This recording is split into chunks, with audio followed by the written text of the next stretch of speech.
Hello and नमस्कार। मैं doctor कंचन Singh Bharat homeopathy में आप सभी का स्वागत करती हूँ और आशा करती हूँ कि आप सभी अच्छे और स्वस्थ होंगे। और आज के इस वीडियो में मैं आप सभी से बात करने वाली हूँ पैरालिसिस पेशेंट के लिए।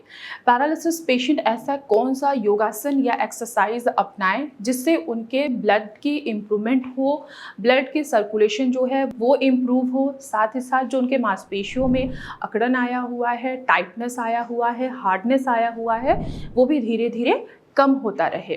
तो एक पैरालिसिस पेशेंट के लिए योगा करना बहुत ही ज़्यादा बेनिफिशियल होता है।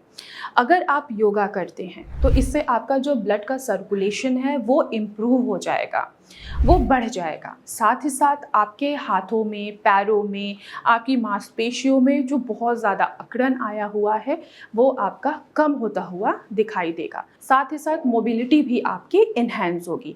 तो आइए चलिए जानते हैं कि एक पैरालिसिस पेशेंट कौन कौन सी एक्सरसाइज और कौन कौन से योगा को वो अपना सकते हैं अपने डेली रूटीन में।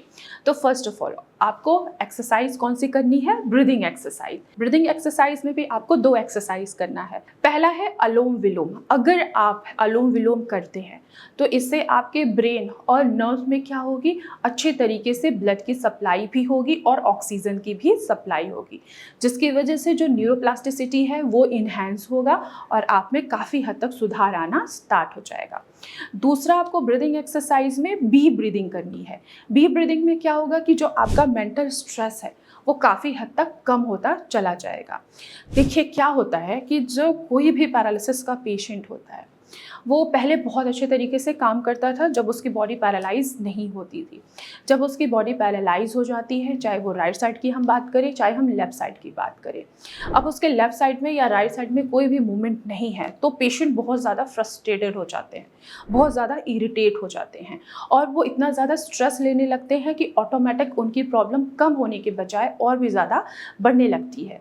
इस कंडीशन में अगर आप डीप ब्रीदिंग करते हैं तो एक तो आपका मेंटल स्ट्रेस कम होगा, ब्लड का सर्कुलेशन अच्छा होगा और आप में इम्प्रूवमेंट भी देखने को मिलेगा। सेकंड योगा करना है आपको पैसिव योगा, यानी कि आपको माउंटेन पोज एक्सरसाइज करनी है। इसमें आपको क्या मिलेगा, एक तो जो आपका पोस्चर है उसमें सपोर्ट मिलेगा।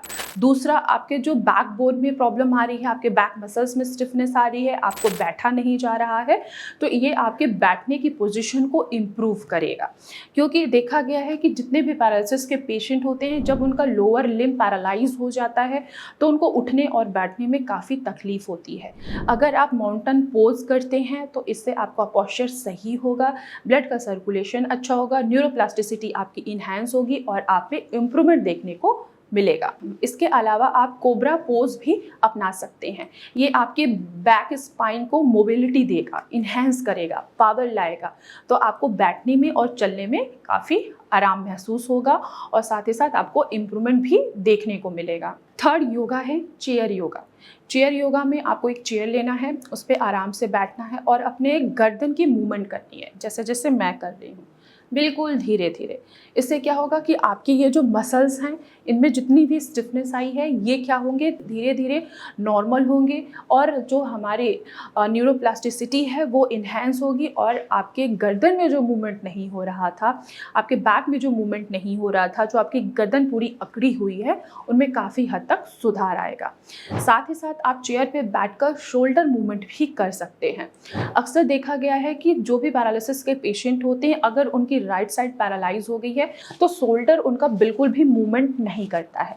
आप चेयर पे बैठकर अगर आप धीरे धीरे ऐसे मूवमेंट कर रहे हैं तो इससे क्या होगा कि यहाँ के जो हमारी मसल्स हैं उनमें जो स्टिफनेस आया हुआ है, अकड़न आया हुआ है, ये धीरे धीरे आपका कम होगा और जो स्टिफनेस आपको शोल्डर पे बहुत ज़्यादा फील हो रहा था वो स्टिफनेस आपको धीरे धीरे कम होता हुआ दिखाई देगा। फोर्थ, आपको क्या करना है, मेडिटेशन करना है। आप पैरालिसिस के पेशेंट हैं, आपका स्ट्रेस लेवल बहुत ज़्यादा है, आपको नींद नहीं आ रही है, तो आप मेडिटेशन ज़रूर करिए। जब आप मेडिटेशन करते हैं तो जो आपका न्यूरोप्लास्टिसिटी है वो इन्हेंस होता है। जब वो इन्हेंस होगा तो ही तो आपके अंदर सुधार आएगा। अगर आप मेडिटेशन नहीं कर रहे हैं, आप स्ट्रेस बहुत ज़्यादा ले रहे हैं, तो आप में कभी भी सुधार नहीं आ सकता है। तो आपको क्या करना है, ये सारे योगा पोज अगर आप करते हैं तो आप में काफ़ी हद तक सुधार देखने को मिल सकता है। तो आज की वीडियो में बस इतना ही, फिर मैं मिलूँगी नेक्स्ट वीडियो में, तब तक के लिए धन्यवाद।